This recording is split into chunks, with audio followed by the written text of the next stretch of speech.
Saudara sekalian, Ramadan saatnya berdoa. Saya tidak tahu berdoa, Ustadz. Berdoa tidak harus pakai bahasa Arab. Ustadz, apa doanya supaya baik pekerjaanku? Itu doanya, perbaiki pekerjaanku ya Allah. Apa doanya supaya saya dapat jodoh? Ya itu doanya, ya Allah kasih saya jodoh. Tidak harus bahasa Arab. Daripada kau bahasa Arab, salah pengucapannya, kau tidak tahu artinya, bingung malaikat, lain di bibir, lain di hati. Apa? Boleh berdoa pakai bahasa isyarat, boleh. Nggak ngomong, nggak ada ngomong. Oh, baru kawin lagi suaminya. Saum, siam itu hanya sekedar makan, minum, dan membatalkan puasa yang ditahan. Bagaimana kalau kumur-kumur, Ustaz? Kumur-kumur batal. Kenapa bisa? Saya lihat kau berkumur 3 kali masuk, cuma 1 keluar. Batal. Bagaimana? Itu bercanda. Kalau yang sebenarnya, selama niatmu bukan mau membasahi kerongkongan, tidak membatalkan puasa. Kapan niatmu sudah membasahi kerongkongan, batal. Bagaimana sikat gigi? Sikat gigi kata Nabi, andai saja saya tidak takut menjadi beban berat buat umatku, saya suruh sikat gigi setiap 5 waktu dia sholat. Itu batal puasanya. Yang ditahan, makan, minum, berhubungan badan, dan segala yang membatalkan puasa dari fajar sampai subuh. Fajar sampai subuh. Bagaimana kalau hari pertama, Ustaz? Karena kita selama ini terbiasa sarapan. Bubur ayam. Habis 1 mangkok, hari pertama Ramadan. Rezekimu yang 1 mangkok. Lanjutkan. Tetap sah. Sampai di kantor, jam 9, lupa lagi. Saya puasa. Lanjutkan. Itu rezekimu. Siang lagi, lontong ayam. Habis. Rezekimu. Tapi keterlaluan kalau 3 kali. Tapi anggaplah betul-betul lupa, sah. Bagaimana kalau lagi makan, Ustaz? Sudah habis tengah, tiba-tiba ingat puasa. Maka yang ada di mulut, muntahkan, cuci mulut. Jangan, sudah terlanjur. Batal. Itu sudah batal itu. Sudah batal. Ya. Bagaimana kalau berhubung? Yang paling banyak itu kan makan minum. Bagaimana kalau berhubungan badan? Selama kau tidak sengaja,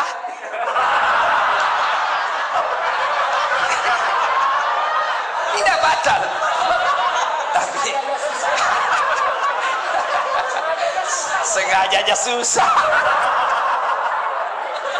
Anggaplah Bapak tidak bisa tahan dan terjadi insiden seperti itu, maka Bapak harus bayar namanya puasa kafarat. Bagaimana caranya itu? Membayar puasa 60 hari berturut-turut. 60 hari berturut-turut, 30 hari aja kamu kewalahan. Apa artinya 60 hari berturut-turut? Di hari ke-58 batal, ulang lagi. Maka jangan coba-coba, Pak. Jangan coba-coba. Saya suami istri, Ustaz. Iya, biar kok suami istri, malam yang halal. Siang tidak boleh. Itu istri saya. Betul. Itulah bedanya orang berpuasa. Kalau berpuasa mampu mengendalikan hawa nafsu. Dia kendalikan. Pengendaliannya apa? Ini memang istri saya, tapi saya harus kendalikan. Kapan? Maghrib baru mulai sampai subuh. Duhur, ya ribut anak muda, ini urusan orang tua. Kalau subuh sampai maghrib haram, meskipun istrimu. Maghrib sampai subuh halal. Silakan. Pernah selesai saya ceramah, tiba-tiba ada datang, Pak Ustadz, jadi kalau malam boleh? Iya. Astagfirullah Ustadz, saya sudah 4 tahun biar malam juga tidak Ustadz. Bilang kabeleng-beleng kok. Hanya belajar ku agama. Datang pula Ustadz. Jadi kalau kita Ustadz suami istri, ya siang tidak boleh, malam boleh. Kalau pacaran Ustadz jadi malam boleh, siang malam tidak boleh. Ayo, saum. Siam itu hanya sekedar makan, minum, dan membatalkan puasa yang ditahan. Bagaimana kalau kumur-kumur, Ustaz? Kumur-kumur batal. Kenapa bisa? Saya lihat kau berkumur 3 kali masuk, cuma 1 keluar. batal. Bagaimana? Itu bercanda. Kalau yang sebenarnya, selama niatmu bukan mau membasahi kerongkongan, tidak membatalkan puasa. Kapan niatmu sudah membasahi kerongkongan, batal. Bagaimana sikat gigi? Sikat gigi kata Nabi, andai saja saya tidak takut menjadi beban berat buat umatku, saya suruh sikat gigi setiap 5 waktu dia sholat. Itulah orang sunnah. Dengan catatan pakai siwak. Apa itu siwak? Itu yang kayu-kayu itu. Tapi kalau saudaraku pakai siwak, jangan juga kok di depannya orang. Ada juga orang mentang-mentang sunnah di depannya orang digosok giginya. Itu tidak begitu yang diajarkan Rasulullah. Kalau kau bersiwak, kau jangan hadapi mukanya orang. Kau biar kau pakai behel, jangan juga kau pamer-pamer. Ya kan? Nah. Tapi bagaimana kalau pakai odol? Makruh. Kalau siwak sunnah. Kenapa? Tidak ada rasa. Tapi kapan pakai odol? Makruh. Bahkan bisa jadi batal. Kenapa? Kau telan odolnya. Batal. Nah itu. Dan berhubungan badan. Itu yang disebut syam. Tapi sementara saum, kalau saum itu puasa plus. Saya ulang. Saum itu puasa plus. Bukan hanya makan, minum, dan berhubungan badan yang dia tahan, termasuk gosip. Ada orang puasa tapi gosip. Itu tidak mendapat apa-apa kecuali lapar dan dahaga. Ada orang puasa Ustaz, tapi kelihatan auratnya. Kelihatan auratnya, kurangi pahalanya. Imam Al-Ghazali mengibaratkan puasa itu seperti buah. Pelanggaran agama iris. Pelanggaran agama iris. Pelanggaran agama iris. Iris. Akhirnya tidak ada daging buahnya. Tinggal apa? Buahnya, tulangnya, batoknya. Ada yang mau makan? Tidak kan? Itulah orang yang berpuasa tidak mampu mengendalikan dirinya dari hal-hal pelanggaran agama. Dia puasa Ustaz, tapi gosip. Iris. Jadi besok-besok kalau di kantor ini ada yang gosip, iris. Wih, diiris puasamu. Kasih nasihat. Karena di depan-depan ini biasa kan banyak tukang gosip. Saya aja kalau pergi kantor-kantor pemerintah itu, kan saya kemana-mana pakai sarung Pak. Pernah lah saya satu ke situ, ke suatu bank, nyetor. Yang terima, Anda tahu apa sih namanya yang terima duit di depan itu. Begitu saya masuk, saya dengar dia bilang, ih salah masuk, dia kira masjid. Karena saya pakai sarung. Saya dengar, saya tersinggung. Kenapa? Saya pakai sarung, kau yang sibuk. Nggak jadi saya nabung, pulang saya Pak. Ini tadi aja ada yang gosip saya. Saya masuk dulu, itu juga bajunya yang di YouTube. Ya, iya toh, ada tadi saya dengar begitu. Astagfirullah. Itu di belakang. Duduk begitu tuh digosipnya tuh temannya. Dia nggak ngomong tapi bibirnya dong. Atau ada laki-laki tukang gosip.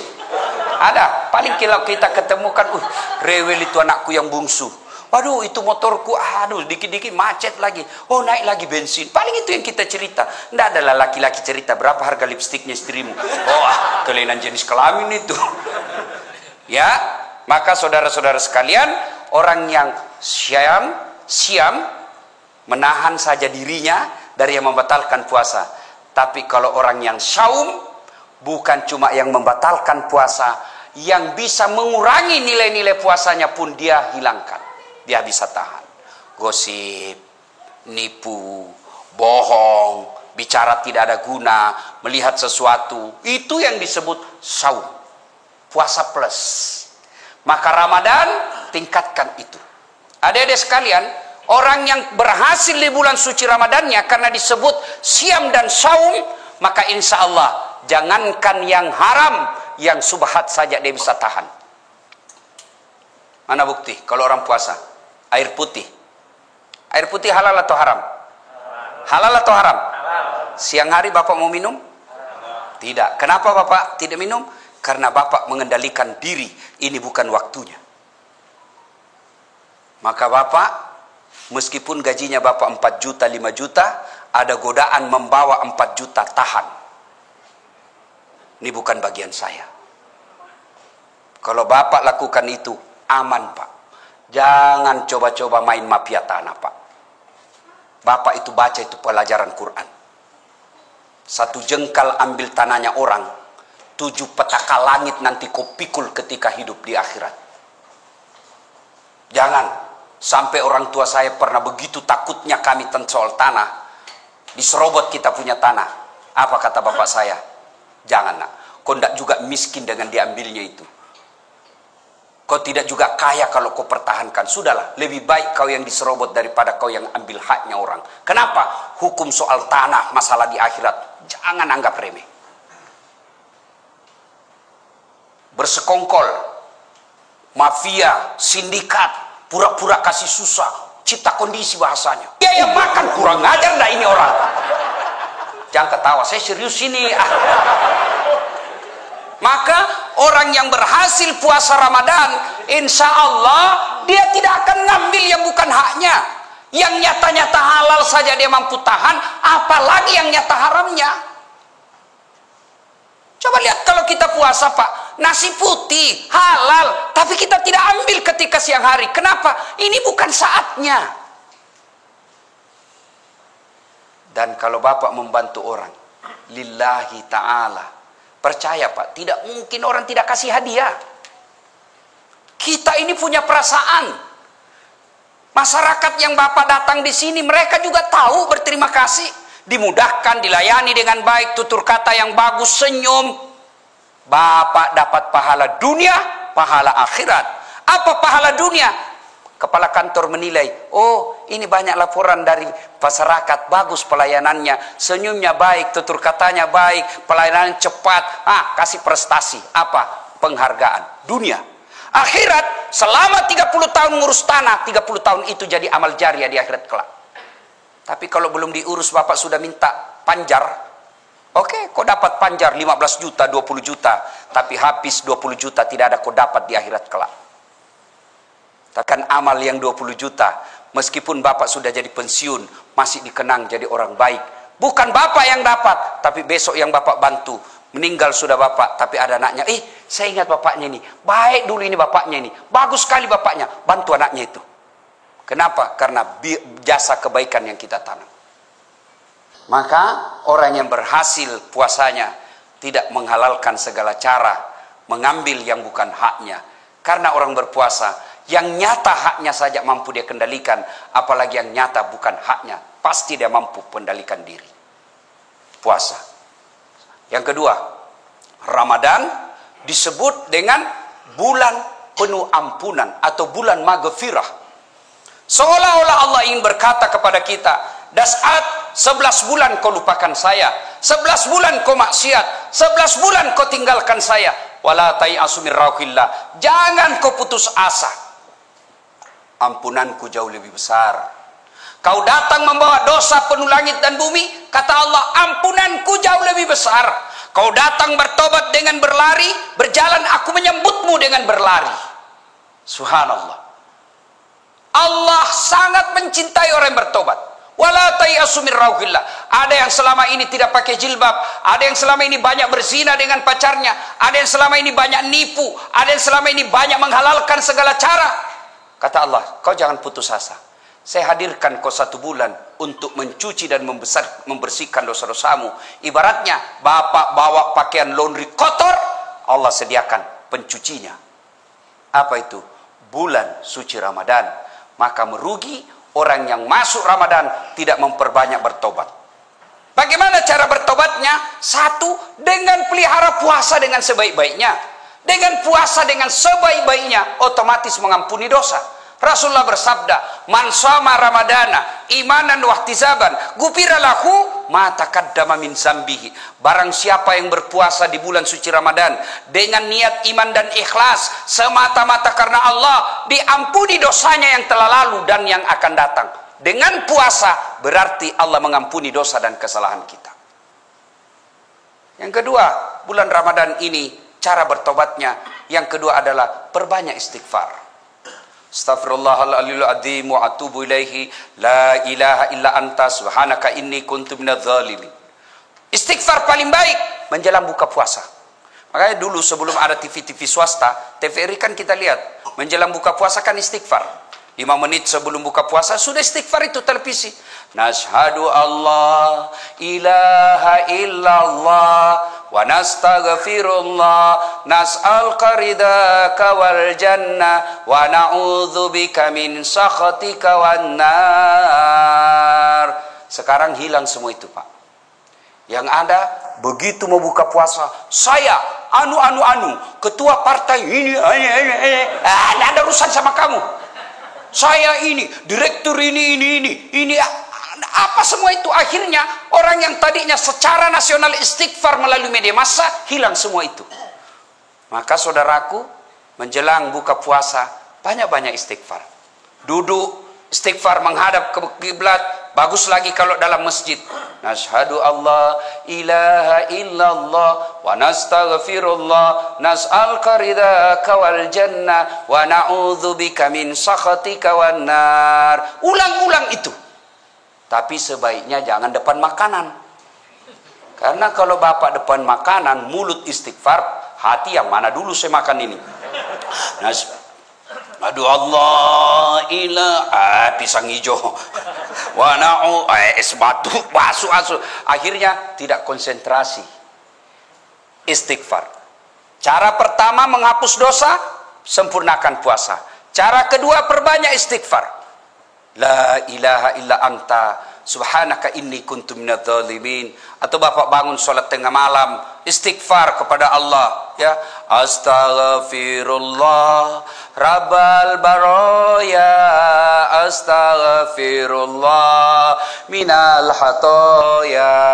Syarat bertobat, tobat nasuha: 1, menyesal; 2, mengakui; 3, tidak mengulang; 4, ganti dengan kebaikan. Kata Allah, dosa apapun selain kau tidak mengaku kepada Allah, semua dosamu saya ampuni.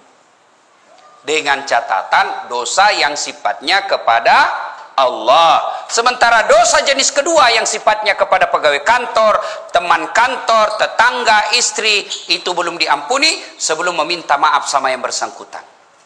Tobat nasuha. Jangan tobat ibu hamil. Pernah lihat tobat ibu hamil?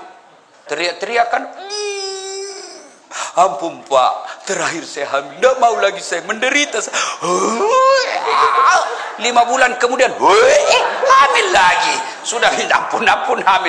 Jangan. Tapi tobatnya dengan cara apa? Ya ayyuhalladzina amanu tuba ilallahi taubatan nasuha. Ramadan disebut bulan penuh ampunan, maka bertaubatlah. Duduk sambil buka puasa istighfar. Tengah malam ada masa kita bangun, sholat sunnah taubat. Bagaimana sholat sunnah taubat, Ustadz? Sama sholat sunnah yang lain, bedanya cuma niat. Kalau tahajud, niatnya tahajud. Kalau duha, syaratnya pagi hari. Tidak boleh bapak sholat duha jam 7 malam. Begitu juga bapak tidak boleh sholat tahajud jam 8 pagi. Jadi tata caranya sama, waktu dan niatnya berbeda. Kalau tahajud, waktunya malam hari, syaratnya harus sudah tidur. Berapa rakaat? Minimal 2 sampai dengan 8. Bacaannya sama. Kalau duha, waktunya pagi hari. Jam berapa Ustaz? Kira-kira jam 7 sampai menjelang duhur. Berapa? 2 sampai 8. Artinya apa? 2 boleh, 4 bagus, 6 utama, 8 lebih utama. Apa niatnya? Boleh diucapkan, boleh tidak. Itu kalau duha. Kalau sholat sunat taubat, ya niatnya taubat. Bacaannya sama. Bagaimana caranya? Sama cara sholat sunat tarawih. Niat yang beda. Nah, kalau sholat sunat taubat, bapak berdiri, misalnya jam 1 dini hari. Kalau Rasulullah melakukan sholat sunat taubatnya itu, selesai sholat maghrib sambil nunggu isya. Jadi misalnya bapak sudah buka puasa, ke masjid mau taraweh, datang lebih awal, sampai di masjid, sholat taubat dulu. 2 rakaat minimal. Bagaimana caranya? Menghadap kiblat. Niat, sholli sunatal taubat, rakataini lillahi ta'ala, Allahu Akbar. Saya tidak hafal itu Ustaz, bahasa Indonesia saja. Saya niat sholat sunat taubat, 2 rakaat sunnah, hukumnya bagi saya lillahi ta'ala, Allahu Akbar. Saya juga tidak tahu Ustaz, ambil jalan praktis. Berdiri tegak menghadap kiblat, kau bilang saja begini, Tuhan, sholat sunat taubat nah, Allahu Akbar. Boleh, jangan ketawa, saya serius ini. Boleh, praktis itu. 2 rakaat berikutnya ulang lagi, Tuhan masih seperti yang tadi. Allah. Boh, daripada kau tunggu hafal bahasa Arab, ndak hafal-hafal, ndak sholatlah kau. Ada anak muda masuk masjid, takbir Allah, ada ulang lagi. Ada ulang. Dia langsung duduk. Saya tanya, anak muda, kenapa ndak jadi sholat? Saya lupa sholinya, Ustaz.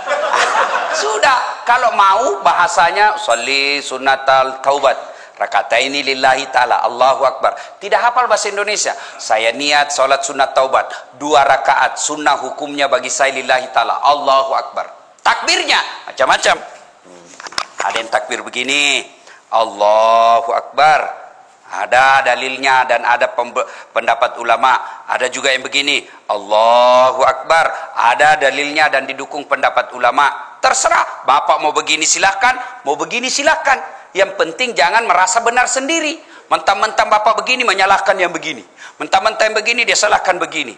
Silahkan pakai tanpa menyalahkan pendapat orang lain. Ada juga saya lihat yang kayak tidak makan 2 hari. Ada juga saya begitu. Ada juga ya.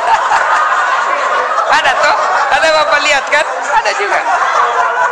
Ya, masuk masjid.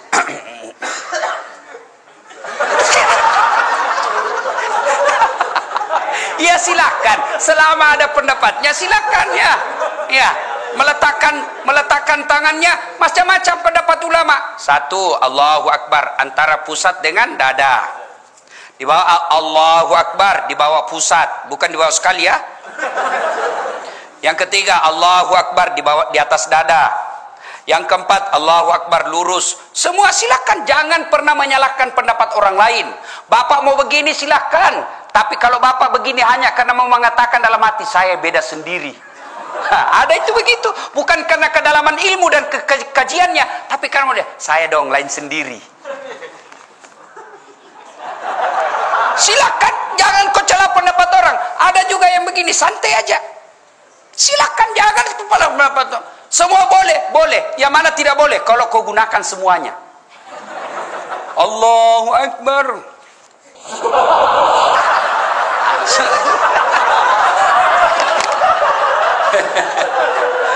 Salatullah, salamullah ala toha Rasulillah. Salatullah, salamullah ala Yasin Habibillah.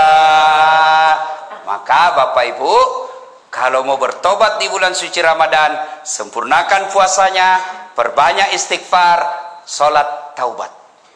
Waktunya Ustadz, paling baik selesai sholat maghrib, Bapak ke masjid lebih awal, sebelum masuk waktu Isya, Bapak menunaikannya. 2 rakaat minimal, 4 rakaat bagus, 6 rakaat itulah yang baik. Terbaik. Kapan tobatnya Ustadz? Ketika sujud terakhir. Dengan catatan kalau mazhab Syafi'iyah jangan diucapkan, dalam hati saja. Boleh. Anggaplah ini dalam hati, Pak. Anggaplah ini ya, anggap. Karena kalau saya jelaskan dalam hati, Bapak tidak ngerti. Jadi anggap saja penjelasan saya ini dalam hati, ini doa. Sujud terakhir. Ya Allah, ampuni dosa dan kesalahan saya, Allah. Saya tadi di kantor hilap, ya Allah. Saya pegang tangannya sekretarisku. Dia pun memegang saya, ya Allah. Akhirnya kami baku remas-remas, ya Allah. Ya Allah, saya hilap, ya Allah. Saya hilap, ya Allah. Saya hilap, ya Allah. Ampuni saya. Ya lebih penting dari itu, ya Allah. Berikan saya kemampuan tidak mengulangnya, ya Allah. Ya Allah, ampuni saya. Boleh. Tidak harus bahasa Arab. Tidak harus bahasa Arab. Sampaikan penyesalannya kepada Allah. Dan yang lebih penting, ya Allah, garis bawahi stabilo cetak miring bol. Penting sekali, ya kan? Yang lebih penting dari itu, ya Allah, jangan engkau palingkan setelah engkau berikan hidayah. Rabbana la tusik qulubana ba'da is hadaitana wa hab lana min ladunka rahmah. Maka saudaraku, bulan suci Ramadan merugi kalian kalau tidak mendapat ampunan dari Allah Subhanahu wa taala. Ibaratnya Bapak masukkan tempat cuci mobilnya, Bapak masukkan cuci pakaiannya, ternyata keluar dari cucian itu tetap kotor. Merugi. Maka disebut bulan penuh ampunan. Maka bertobat. Yang ketiga, bulan disebut Ramadan bulan kemuliaan. Kenapa disebut bulan kemuliaan? Karena pada malam itu ada satu malam yang lebih mulia daripada 1000 bulan. Inna anzalnahu fi lailatul qadar wa ma adraka ma lailatul qadar. Lailatul qadr khairum min alfi syahr. Tanazzalul malaikatu warruh fiha bi izni rabbih min kulli amrin salam hatta matla'il fajr. Ayat ini kurang lebih menerjemahkan ada satu malam yang lebih mulia daripada 1000 bulan. Bapak tahu artinya 1000 bulan? Berapa itu? 83 tahun. Satu malam Bapak beribadah, pada malam itu kalau Bapak melakukannya lebih mulia daripada 83 tahun berturut-turut Bapak berbuat baik. Ada di sini yang sudah sholat 83 tahun berturut-turut tidak pernah singgah? Ada? 10 menit aja kita taubat, Pak. Pulang sholat subuh dia bilang galiran sesat itu, Ustaz. Kenapa? Dia bilang sholat subuh 3 rakaat, Ustaz. Bukan 3 rakaat, sujud tilawah itu namanya dong. Ampun lagi saya ke sana, Ustaz. Kenapa dari panjang sekali bacanya Pak Imam, Ustaz? Kenapa? Surah Yasin dibagi 2. Itu harus surah Yasin datang. Bapak sudah ampun. Maka tidak mungkin ada manusia mampu berbuat baik 83 tahun berturut-turut. Tapi jangan putus asa. Bapak melakukan kebaikan pada malam Lailatul Qadar itu lebih mulia. Artinya lebih tinggi daripada 83 tahun. Maka disebut malam penuh kemuliaan. Maka merugi orang yang mendapati bulan suci Ramadan tidak mempergunakannya dengan sebaik-baiknya. Bagaimana ciri-ciri Lailatul Qadar itu, Ustaz? Berbeda pendapat ulama. Ulama mengumumkan malam Lailatul Qadar itu turun mulai dari malam 17 Ramadan sampai dengan akhir Ramadan di setiap malam ganjil. Berarti 17, 19, 21, 23, 25, 27, 29.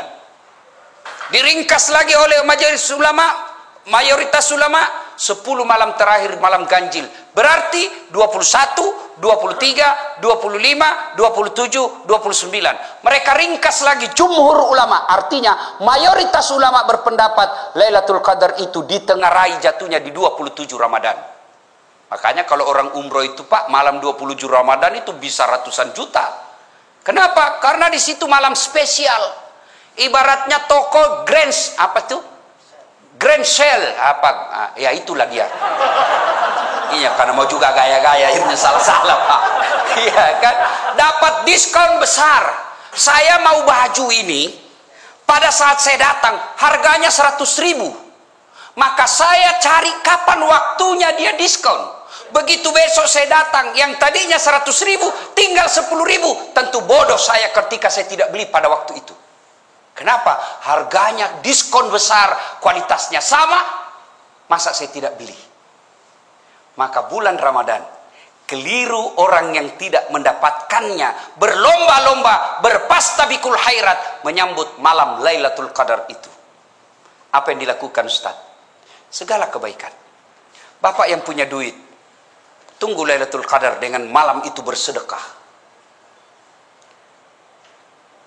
Bapak tidak punya duit, tunggu Lailatul Qadar dengan cara apa? Tadarusan. Baca ayat suci Al-Quran. Sudah baca ayat suci Al-Quran, salat lail, salat tengah malam. Salat lail itu bisa bermula dari apa? Bapak salat sunnah wudhu dulu. Sudah salat sunnah wudhu, Bapak lakukan lagi apa? Salat sunat hajat. Sudah salat sunnah hajat, tambah lagi salat tahajud. Sudah itu tutup dengan witir. Witir minimal 1 rakaat, boleh. Maksimal 5 rakaat. Yang penting ganjil. Sudah itu masih ada waktu menunggu waktu subuh. Apa yang kita lakukan? Zikir. Subhanallah, alhamdulillah, Allahu Akbar, la ilaha illallah, huwallahu Akbar. Yang penting zikirnya jangan buru-buru.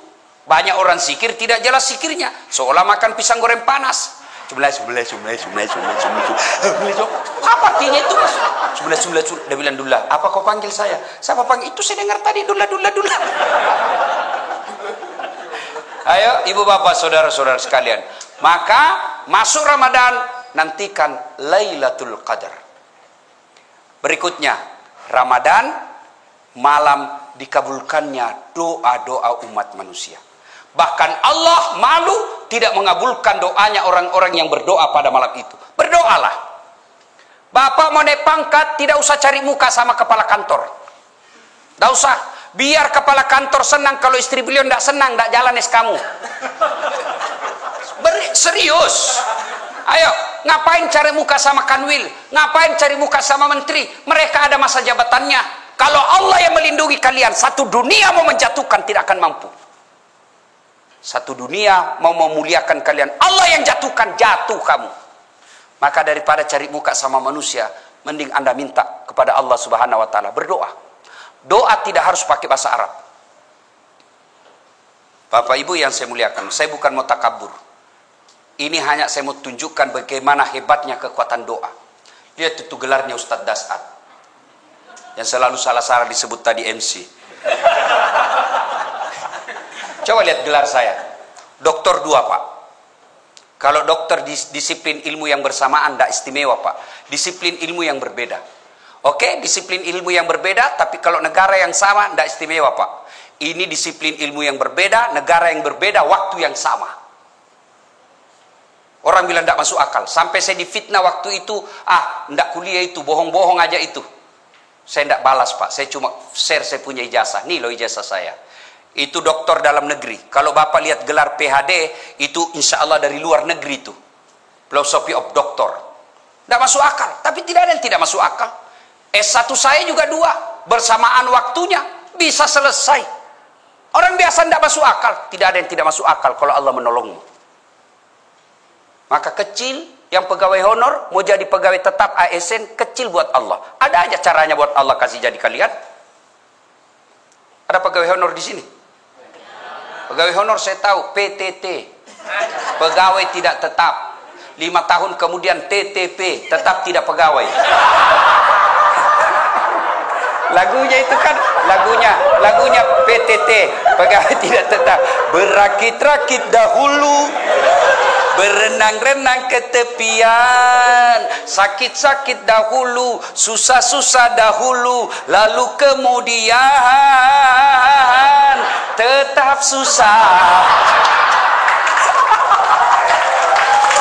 Sudahlah, kecil buat Allah, kecil buat Allah. Tapi saudaraku pegawai honor, Anda lebih mulia di sisi Allah daripada yang definitif ASN tapi kerjanya hanya merintah-merintah saja, tidak pernah mau terlibat mengurus orang. Anda pegawai honor jauh lebih mulia di hadapan Allah. Kalau yang pegawai yang sudah ada NIP-nya di belakang saja, tidak ngurus padahal dia punya kerja, dia tanggung jawabnya di akhirat besar. Sudah dikasih oleh negara, dibiayai, dikasih honor, kasih tunjangan, lalu pegawai honor semua kau kasih untuk kerja, padahal itu juga kewajibanmu, kau makan gaji buta. Jangan ketawa, saya serius ini. Hati-hati yang suka ngambil barang-barang kantor. Sudah ada tertulis inventaris kantor pertanahan Jakarta Timur. Ada di rumahnya. Pak, yang ada kejadian itu Pak, kasih kembali sebelum Ramadan. Selama Bapak simpan dan itu Bapak ambil secara tidak halal, itu yang menghalangi doa Ramadanmu. Maka besok kembalikan.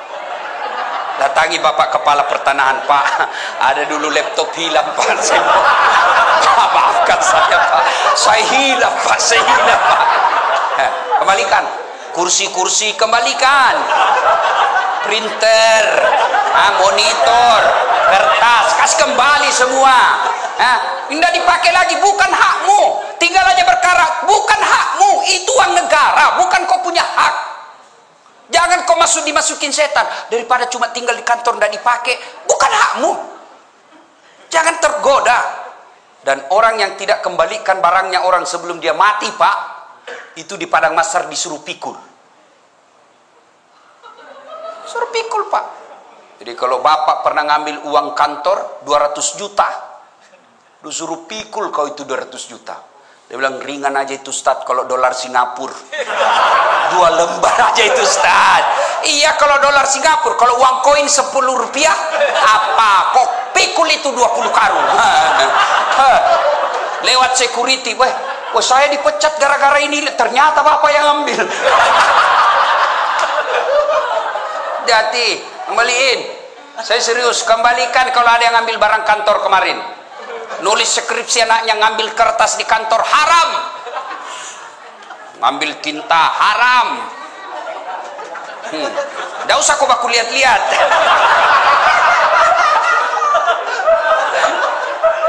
Saudara-saudara sekalian, berdoalah kepada Allah. Saudaraku dengar, kalian yang pegawai honor jauh lebih mulia daripada kalian jadi pegawai tapi nyogok 500 juta jadi pegawai sampai pensiun itu kau tidak bisa kembalikan uang 500 juta. Berapa gajinya orang di sini? 500 juta kau bisa kembalikan. Hidup di Jakarta 5 juta per bulan hanya operasionalmu, apalagi mau kembalikan 500 juta itu. Dan pendapat ulama, orang yang masuk pegawai karena nyogok, selama gajinya dia makan, selama itu dia makan uang haram. Hati-hati. Termasuk anggota DPR, terpilih karena nyogok, dia makan gajinya itu uang haram. Ada Bapak kenal anggota DPR menang karena nyogok? Ada di tengah-tengah kita, ada di kampung, ada toh? Nah, jangan aku salahkan dia, salahkan kau kenapa kau pilih? Saudara-saudara sekalian, Ramadan saatnya berdoa. Saya tidak tahu berdoa Ustaz. Berdoa tidak harus pakai bahasa Arab. Ustaz, apa doanya supaya baik pekerjaanku? Itu doanya, perbaiki pekerjaanku ya Allah. Apa doanya supaya saya dapat jodoh? Ya itu doanya, ya Allah kasih saya jodoh. Tidak harus bahasa Arab. Daripada kau bahasa Arab, salah pengucapannya, kau tidak tahu artinya, bingung malaikat, lain di bibir, lain di hati. Apa? Boleh berdoa pakai bahasa isyarat, boleh. Nggak ngomong, nggak ada ngomong. Oh, baru kawin lagi suaminya. Doa daripada bahasa Arab tidak ditahu artinya, bingung malaikat. Apa maksudnya ini dasat? Lain di bibir, lain di hati. Dia mau doa supaya baik kerjaannya, ternyata doa yang diminta doa sakaratil maut. Ayo, doalah. Tidak harus pakai bahasa Arab. Pakai bahasa apa saja. Silakan doa. Bapak sudah capek kerja di sini, minta kepada Allah. Sesuatu yang ada jalannya saja Allah bisa. Allah sesuatu yang tidak ada jalannya Allah mampu kabulkan, apalagi yang ada jalannya. Apa maksudnya Ustaz? Ada enggak jalannya perempuan tidak pernah disentuh laki-laki hamil? Tidak mungkin kan? Ilmu kedokteran bilang tidak mungkin. Tapi kalau Allah yang mau, Siti Maryam tidak pernah disentuh laki-laki, wanita suci melahirkan Isa alaihissalam kalau Allah mau. Ayo Ramadan saudaraku, manfaatkan untuk banyak berdoa kepada Allah Subhanahu wa taala. Alhamdulillah anak-anak milenial seperti depan saya ini kan rajin semua berdoa, Pak. Coba lihat Pak Kepala Pertanahan itu, anak-anak kita ini adik-adik ini kan rajin berdoa, Pak. Alhamdulillah. Mau pergi kantor, ya Allah berkahilah perjalananku. Sampai di kantor, ya Allah rahmatilah segala usaha dan ikhtiarku. Tapi di mana dia berdoa? Di status. Sibuknya itu Tuhan mau baca status lu dongo. Apa? Ya Allah rahmati. Sibuknya Tuhan mau baca statusmu. Berdoa bukan di status.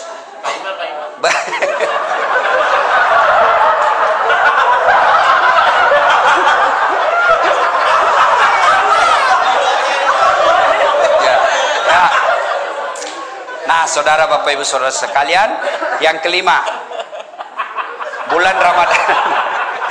Bulan Ramadan di situ dilipat gandakan segala kebaikan. Saudaraku, Ramadan ini dilipat gandakan segala kebaikan. Artinya apa? Bapak sedekah 1 rupiah, Allah ganti 7.000 kali lipat. Maka sedekahlah. Saudaraku, sedekahlah. Ya. Jangan Anda berpikir saya miskin sehingga tidak bersedekah. Bersedekahlah agar kalian bisa kaya. Tidak ada orang bangkrut gara-gara sedekah. Ada enggak Bapak tahu seorang manusia hamba Allah, itu Ustaz yang di sudut rumahnya warna putih, Ustaz, Kaya sekali dulu itu di komplek ini Ustaz. Cuma karena dia rajin sedekah bangkrut, kasihan. Nah, ada itu Pak. Yang bangkrut gara-gara apa? Selingkuh. Bangkrut gara-gara apa? Narkoba. Bangkrut gara-gara apa? Judi. Tidak ada orang bangkrut gara-gara sedekah. Ibu-ibu, mau suamimu tertolak dari bencana, digoda perempuan, sedekah. 6 membuat tertolak dari bencana kata Nabi, 1 diantaranya sedekah. Jadi kalau ibu sudah tahu ada tanda-tanda, kenapa ini suami saya? Biasanya biar ndak setrika baju, dia jalan ini baju dalamnya pun disetrika. 30% mencurigakan. Ndak pernah pakai parfum, kok ini biar pengharum ruangan dia pakai juga. Sudah mencurigakan betul itu. Apalagi kalau dia terima WhatsApp dalam kamar mandi. Daripada kamu video call. Di mana Pak? Di kantor. Di kantor. Di mana? Video call dulu. Sudahlah, makin kau cerdas, makin cerdas lagi suamimu. Hah? Dia tulis di situ nomor HP-nya, lain orangnya, lain namanya. Kepala kantor 1, kepala kantor 2. Sudahlah, dia tulis. Dia tulis ajudan 1, ajudan 2. Sudah. Daripada lakukan itu tipu muslihat, ibu pasti periksa, suami juga pasti makin canggih kecerdasannya. Lalu serahkan kepada Allah. Kalau Allah yang jaga suaminya ibu, siapapun mau menggodanya tidak akan tergoda.